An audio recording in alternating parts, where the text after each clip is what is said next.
Uh, Hi, we're here today with Kent Nebergall. Hi, Kent. How you doing? Good. Could you tell us a little about your background? Um, well, I got really into space stuff when I was about 7. Um, that was when Apollo Soyuz was going on, back around 1975. And my dad, who was a banker at the time, in a past life was a test pilot on the B-47. So we were rushing home from school and watching TV and absolutely fascinated with this and peppering my dad with questions. And because of his background, he was answering all of them. And then I started just plunging into the base sections of the school library and public library, and um, eventually I got into computers instead because, what are you going to do? And that was also computers were just starting to take off when I was in junior high and so on. So that seemed like an interesting future as well.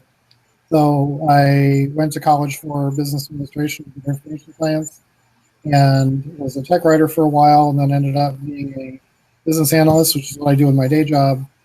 However, about 12 years ago, I bumped into Bob Zubrin at a science fiction convention where he was promoting the fact that they were going to be doing their next convention in Chicago, near where I live. So I went to the website and I entered a Why Mars essay contest and got honorable mention. And they sent me a mouse pad and a book and all that as part of my prize winnings. And then they said, we're going to do a competition to design the Earth return vehicle, which is the Earth, the thing that flies to Mars, makes its own fuel, and then flies back to Earth with a crew. So a very challenging part of the whole operation, and one that was shown theoretically possible in Mars Direct, but wasn't really elaborated on in detail. Um, this was a way to get that, a little bit more knowledge base there. And I pondered it for about 2 weeks, and then I finally decided my inner 12-year-old would never forgive me if I didn't try. And 20 teams entered, 12 made it to the midterm report, and 5 finished. Of the 5, it was a person in England, a PhD in aerospace engineering in Colorado, Embry-Riddle Aeronautical University had a university team, and State University had a university team, and me, pretty much operating on my own. And out of those 5, I won, and I was probably as shocked as anyone else.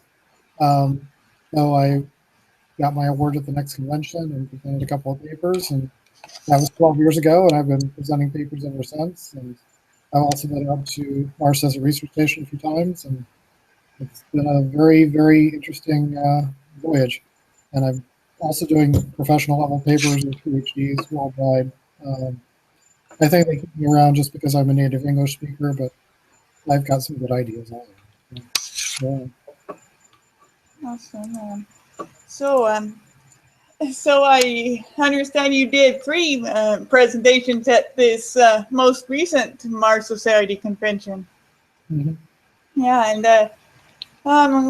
so you did one on historical cosmology, human identity, and exploration. Could you tell us about that? That was a paper that I'd done a lot of technology concepts over the years for space settlement or for Mars exploration, but I also have a love of history and theology and religion and things like that. So I when the 100-Year Starship had their initial conference and they were asking for abstracts, I put in 3 abstracts for Starship related and space settlement related things, and I thought just as an aside, I would do one on cosmology, and lo and behold, that was the only one they picked.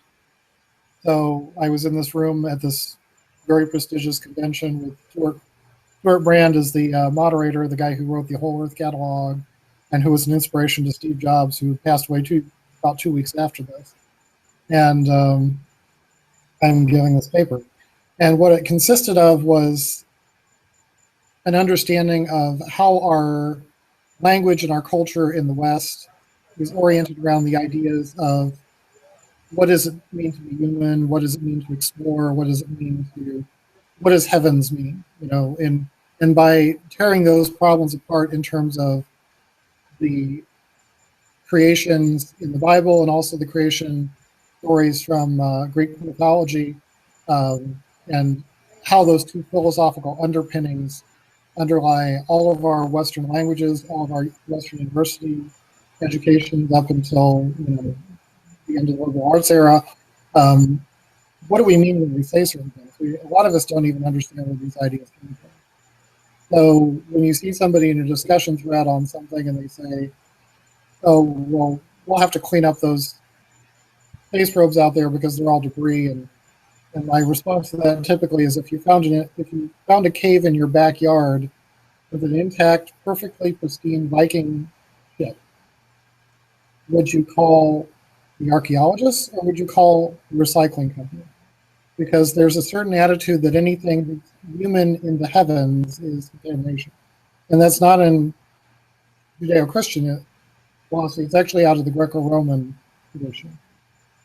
Because they didn't, heroes in the Greek traditions always went horizontally, they never went vertically. Or if they were rewarded in the afterlife, it was in a better neighborhood of Hades. Almost nobody actually went into the heavens. That's a very Judeo-Christian concept.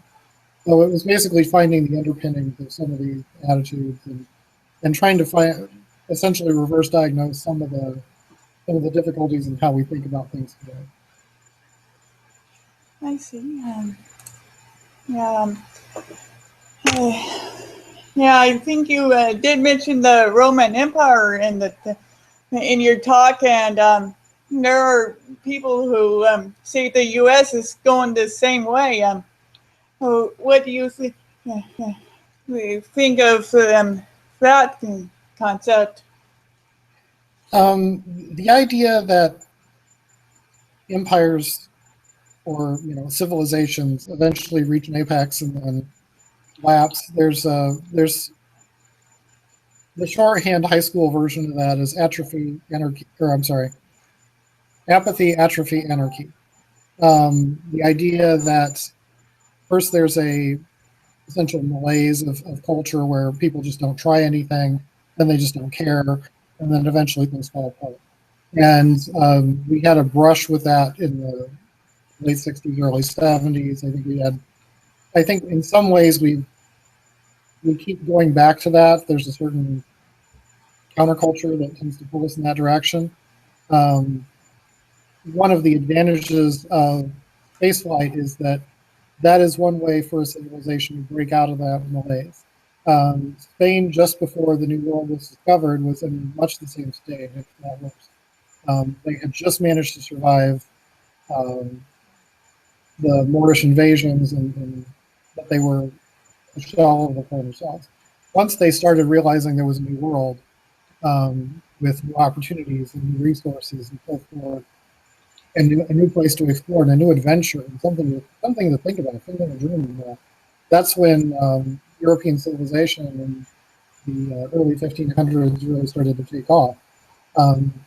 So one of the advantages of spaceflight is that it gives that vision of a new frontier. We don't have new frontiers in the current world because if you go into new land, there's already somebody there who just as there's the polar regions, where we were in the same situation 100 years ago, where the polar regions were really unclaimed land. We're starting to have some issues with that again. And we don't want to repeat that loop because that loop led to World War I and World War II. So that's kind of where we're at. I think if we can get into a more vertical mindset of seeing space as a new frontier that not only enriches those who go into space, but those who remain behind and benefit from the technology, then we have a stronger culture at every level. Okay. So I understand you also gave a presentation on bridging robot and human exploration. How do you think robots and humans can work together to improve the exploration of environments like Mars? The actual talk I gave was about the idea. It was a specific technological proposal, and what it was that right now, if we made some major discovery on Mars, we have science at the speed of bureaucracy. So it would take about 7, 8 years to get a probe designed and approved by NASA and go through all the committees and be physically built. And then the launch windows are 26 months apart. So even if you had the probe built, you wouldn't necessarily be able to launch it for another 2 years and so forth. So the idea that I was proposing was having a large science platform, um, mostly based on existing technology, that would just stare at Mars and look at for things that change, either in the atmosphere or on the surface. You would have a data center essentially either on the surface of Mars or on Phobos on the side facing Mars to block the cosmic rays to keep it from unnecessarily flipping bits, because radiation hardened electronics are expensive and slow, and for a data center like that you need something small, fast, and affordable. So you need it to be protected from cosmic rays and pretty much using existing technology. So the idea was that one platform would orbit Mars and look for anomalies. The computer would figure out if those anomalies were something sufficiently out of the norm to physically configure a probe to analyze it. Then you have a second carrier vehicle that would orbit 100 minutes after the first vehicle that could put the appropriate instrumentation into a capsule and ready the capsule and ask for approval from Earth to launch the capsule. And then if there was an event where it could go in and it would actually launch an aircraft or a lander or a rover to go and see what the thing was. And so instead of a 10-year delay, you had a 100-minute delay. And to put that in perspective, you could accomplish more science in one day than you could in one lifetime. Now, that's assuming that Mars cooperates and gives us something interesting to see every day, or that you can have that many capsules on hand. But it was the idea of let's just compress this down so that if there were something just incredible, we could be there almost immediately. And the way that bridges to a human civilization is that if you have human beings running around and somebody needs a rescue, or they need, we're running out of oxygen, we need something right now, this could just as easily be used as a rapid search and rescue sort of arrangement. And because you're mapping the entire planet in great detail every day, it would also give you the ability to know what was coming in terms of weather. And you'd have cameras looking backwards as well as forwards, so you'd be able to anticipate meteor collisions and so forth, so that you wouldn't be caught off guard by a meteor collision.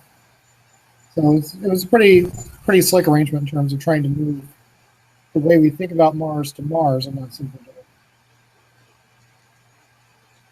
Awesome. And I believe you mentioned in your third talk structured settlement from astronauts to space independence, that we could learn from the past to build a more meaningful presence in space. Yeah, it was kind of a whirlwind. When I give a lecture, it tends to feel like drinking from a fire hose because I tend to go through about a slide a minute. And what I was basically getting at is that when you went from the original humans in Africa to Europe and Asia, you had a very small inclination of suddenly you have to deal with winter, suddenly you have to deal with other things like that. And so we ended up with a very short step to walk up. But in that short step, we invented agriculture, we invented shelters, we invented fire, we invented metallurgy, and that was the technological enablers to conquer the Earth's surface. Then when we started to do things like polar regions with the Inuit tribes and so forth, that was another technological step. Then when we went to seafaring race between the Polynesians and the European explorers and the Chinese explorers, that was another step of how do we live in the oceans, essentially, for months and months at a time. How do we repair our ships when we get to a completely unknown land with completely different species of trees and so forth. But every time you go through one of these higher steps, the technological benefits doesn't just apply to the settlement civilization, it also applies to the source civilization. So I talked about that, and I also talked about the way various technology comes in waves and complex cyclical waves and so forth, and how technology doesn't go away, it tends to stack onto each other. And I gave a pretty elaborate talk on what exactly is technology. Is it a new energy source? Is it a new utilization of matter? Is it a new informational arrangement? Usually it's a combination of the three. Um, Generally, if you have a situation where um, there's a new energy source, it's generally a technological revolution. If you find a new manufacturing technique, it can take the old energy sources and make them more efficient. Um, and what does that imply for the future in terms of that next big jump to becoming a space force? So it was pretty much a very detailed analysis of that, almost at a mathematical level, more to sort of a geometry of the various uh, the way innovation works, why we have this gigantic technological jump from the Wright brothers to the Apollo 11 that suddenly leveled off. There's a thing called the future of innovation that creates this sort of curve. Had that curve continued on up, it would have had starships by the year 2000. Because that's how fast the technology innovation is going at that point. But we don't have exponential curves all the time. We have these uh, uh, logarithmic, um, logarithmic. So, just natural term, um, that go up and then they suddenly level off, and there's a predictable math for it. But I think we're on the edge with new space of a new curve emerging with companies like SpaceX and Blue Origin and so forth. Okay. Yeah. So, what did you think of the Mars Society convention overall? Overall, it's very good. It's you don't have to be a scientist to present there. That's why I got started. Um, it helps. I mean, we had NASA speakers. We had a Apollo 11, or I'm sorry, an Apollo 17 astronaut. Um, we had, but we had a lot of people just like me, and just like you, and they were. If you had an idea, and the abstract would pop up and go in. And this, over the last 12 years of going to these conferences and presenting ideas, um, I'm now no longer quite an amateur. I'm actually doing professional level papers with PhDs who do this for a living and so forth. So for the armchair rocket scientist, I think it's just ideal to get into this sort of thing and not just you know speculate over a beer or whatever, but actually have an idea, think it through. We have this little tablet computer I'm talking to you on has more power than NASA, probably 100-fold when it landed on the moon. Am I using it just to watch cat videos, or am I actually working on something that's has potential to save human race? I'd prefer to do the latter. Cat videos have their place, but sometimes you got to think outside the litter box. So I like the idea of going to these conventions, and it's become my hobby. It's become my vacation sort of thing, to go to whatever space convention and talks and think things through and talk to other interesting people and listen to other interesting people, and I truly love the Mars Society for that reason. Awesome. I understand you recently joined the Mars Society steering committee. What can you tell us about the future plans or any current projects? Currently, we're working on. We just finished, and I was on the crew that went out to Utah last weekend to build the new greenhouse. Our old one had a bit of a fire, so we had to scrap it and build a brand new dome, basically a 16-foot high, 24-foot diameter dome. That's going to be the new greenhouse. There's a 2-story facility there for simulating astronaut operations. There's an observatory. There's a very similar facility up in the Canadian Arctic. We have been planning on doing a 1-year stay at the Canadian Arctic facility. We have done a 4-month stay. In fact, if you behind me on the wall here, there's a flag that flew at that Arctic facility that's signed by the original crew there from a few years ago. They got it at auction and had it framed. The next project will be to take one of those crews and have them at Mars Desert Research Station in Utah for 80 days and stay in sim for a very long period of time. Normally, a crew goes for about 2 weeks, and this will be a new experience to do 80 straight days in a Mars-like environment in simulation. So that's going on. We've got the greenhouse, as I mentioned. And then the other major operation that the Mars Society does is called the University Rover Challenge. And universities from around the world will build a rover for about $16,000 of their own money, fly into town, and they will drive it by remote control with essentially telepresence with a screen, a laptop screen, or a headset or whatever.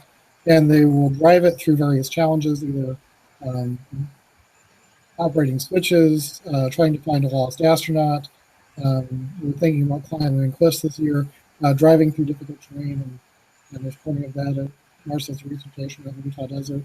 And this has gone from a very simple operation with very, usually plywood boxes and bicycle wheels to within 3 years we had a University of Oregon, I believe, was a university in Oregon. I don't want to say the wrong one because I don't remember off the top of my head, but they took a CNC machine and they carved a rover that was not unlike Spirit and Opportunity on a budget of $60,000. And it was brilliant. We've seen more brilliant designs since then. There was one from Poland, and Poland has been doing exceptionally with this competition, where every piece was like a clear plastic sheet that folded into notches on other clear plastic sheets, and that was their frame and their suspension and everything else. It was a very robust yet lightweight, incredibly clever design. There was another group that had one that would actually bend in the middle in order to be able to go over rough terrain in it. And once it got high centered, they actually just bent it and kept going. And it was articulated at that point as well. So absolutely brilliant design. So these university students are coming up with stuff that is, well, it started out looking like amateur hour, is now looking better than what NASA cranks out. We've been doing this for 8 years now, I believe. And we're actually starting to outgrow the base. We've got dozens of teams showing up. So we've just started a university challenge in Europe to sort of pre-qualify some of the teams and so forth. And we're starting to limit the number of teams that can present. But that's been a boon for encouraging science and technology in students. Many of whom are not engineering students. They're art students or they're other students who just are really enthused about this, who put in the time and effort to learn. And it's going to benefit them throughout their careers. I got a student pilot's license when I was 16. And for the rest of my life, if I chased a strong challenge, it's like, can I do this while I was flying a plane at 16? I think I was 34 or 36 or 45 or whatever age. So that's going to, these people are going to change the world, and possibly more than normal. So have you ever been a part of a crew at the Mars Desert Research Station? When I won that competition back in 12 years ago, part of my prize was to go out to the station. It was kind of a rarity at the time. There was twice as many people who climbed Mount Everest as had been to MDRS back then. Now it's like 3 times the other way. It's 3 times as many people have been to MDRS as been on Everest. But back then, I was the astronomer for the crew. I tried to get the observatory out of Montana. Had a reporter from the Times of London come in, a photographer from Colorado. So somewhere around here, I have my. I did this out.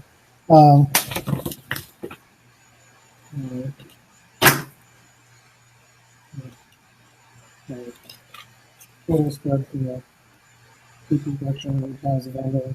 I have the guy in the background, but there's more pictures of me on the website. Cool. So that was interesting. This 2 years ago, I was commander of Euro Moon Mars A. We had a 2-part crew, Euro Moon Mars A and B, and We didn't have any press embeds this time, but we had a much more challenging set of 45 experiments that we were doing for either members of my team or for scientists back in Europe who wanted data for their own research. We presented an international paper at Beijing, one of the people who went out there and gave this talk. And it had about 20 or 30 contributors on it, but it was my first real science paper that was presented at a professional conference other than the one I did it. So, and then since then, I've been doing other papers for other countries internationally. So, and then what I've just said about the building of the greenhouse. Sure. So, what are some things that people can do to support the Mars Society or Mars exploration in general? Well, the website is www.marssociety.org, and just go there and check it out. Of course, you can donate, but where's the fun in cutting a check? If you have strong interest in becoming more than just an observer, if you have ideas, if you have talent, and it doesn't matter if you're a mechanic or a plumber or anything, there's stuff at the station that needs work now and then. You can join the engineering crew and go out. Like right now, I think in 2 more weeks, there's going to be an engineering team go out and prepare the lab for the next year of scientists and so on. We need to be able to go out there and not only do science, but turn on the stove and turn on the lights and make sure the toilet flushes, all that sort of thing. All of that stuff's got to be done. And when we go to Mars, we take not just our science, but ourselves. And we have all our physical limitations, exactly the way we do it on our homes. And, we need to eat and sleep and all those things have to be done in these stations. So if you have a life skill that is of value on Earth, there's probably a way that either by volunteering for one of these efforts or also just presenting papers or contributing that sort of thing, or just staying aware of what's going on. I mean, the movie The Martian's coming out this weekend, and just being the guy who knows the answers to the questions. Is that feasible? Is that enough? When I was getting ready for my second trip out there as commander, one of my crew members sent me a copy of The Martian back before anybody had heard of it on Kindle, and it wasn't even in print yet. And I was so impressed with it, I emailed the author and said, "Have you ever been to Mars as a research station?" He didn't know too much. He said he had not had that experience, and it turns out he hadn't been. But it was just interesting that this thing is snowballed to where it's now a spot. But that's essentially the gist of it. I think that there's going to be a lot more focus on Mars in the coming years between the weather announcements this week and the movie coming out and just taking a good realistic this whole thing. When we were out building the dome, we had 7 Russian photographers show up and just taking pictures of everything as tourists. And whereas when I was there the first time, we had 1 family show up, as tourists. And here we were. I think we had 3 different groups actually come through just in the 2 days that we were there. I'm just curious as to what we're doing. There's always something to do. The beauty of engineering space projects, even if at the domestic level like I do when I'm writing papers in the room, is that you go from looking at problems the way that people have looked at problems for the last 6,000 years, 10,000 years, with the idea that gravity is a constant, with the idea that atmospheric pressure is a constant.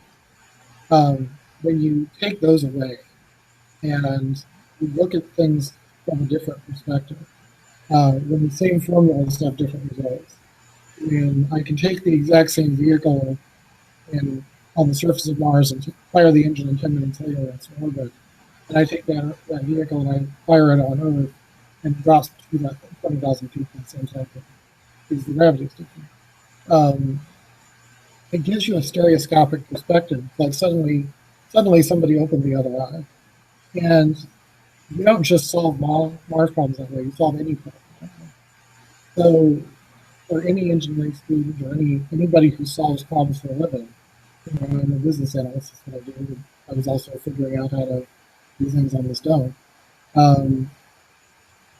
That perspective uh, gives you a leg up in business and work and just being able to get through life.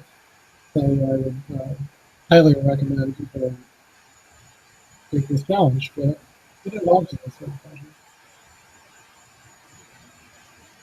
Awesome. That's about all I've got. Anything you'd like to add? I think I've said everything that I had in mind. So, well, thank you for the opportunity to speak to you. Thank you. Bye.